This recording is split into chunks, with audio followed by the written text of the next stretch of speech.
আঞ্চলিক ভাষায় একটা কবিতা আবৃত্তি করছি, দেখুন আপনাদের ভালো লাগবে। তোদের কেমন স্বাধীনতা, কলমে অনিমেষ সূত্রধর। কথাটা কইলে একটা কেক দিয়ে ছেড়ে দিল, আজও পেট ভরে তুমি ভাত পাবনি। তোদের কেমন স্বাধীনতা। রাগে গড়গড় করতে করতে কথাগুলো বলছিল হারান বাকি। 7 পুরুষের চাষের জমি খেয়ে নিল কারখানার রেট। ডাক সাইডের নেতা কালীপদ বুঝিয়েছিল এ হলো দেশের কাজ। হারান বাকি ভাঙা ঘরে দাওয়ায় বসে খাবে। দাদুটা ইংরেজের গুল্লি খেয়ে মরেছিল, বাপটা কুতো বার ইংরেজের জেল খাইল।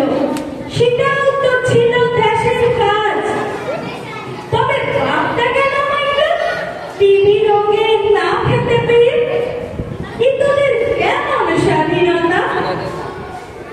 হারান বাকি ছেলে পড়ান, বয়স 6টি সাল।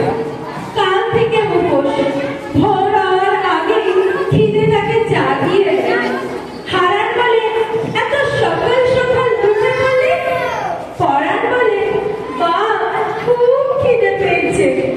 হারান বেড়া থেকে একটা কঞ্চি ভেঙে পরাণের হাতে ধরিয়ে দিয়ে বলে ইটাতে একটা ছোট্ট পতাকা লাগিয়ে দিবি, এক ছুটে চলে যা হুই মাঠে।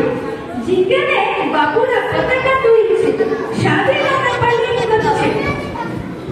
পরাণ বলে খিদেতে চলছে রে বাপ, ওখানে গেলে খেতে দিবে। হারান বলে সব দিবে, কেক দিবে, মিষ্টি দিবে। পরাণ এক দৃষ্টে বাবার দিকে তাকিয়ে বলে ভাত দিবে, আর থেকে যে ভাত খাবে না। হারান বলে সব সব সব দিবে, ছুটে যায়। ভাতের লোভে ছুটতে থাকে পরাণ। হারান কাঠারি হাতে দেওয়ার পাশে গিয়ে ঝোপ জঙ্গল কেটে স্বাধীনতা সংগ্রামী বাবা ও দাদুর স্মৃতি ফলকটা পরিষ্কার করে। কাক ও পুকুরের বিষ্ঠা জল দিয়ে ধুয়ে ফুল দেয়।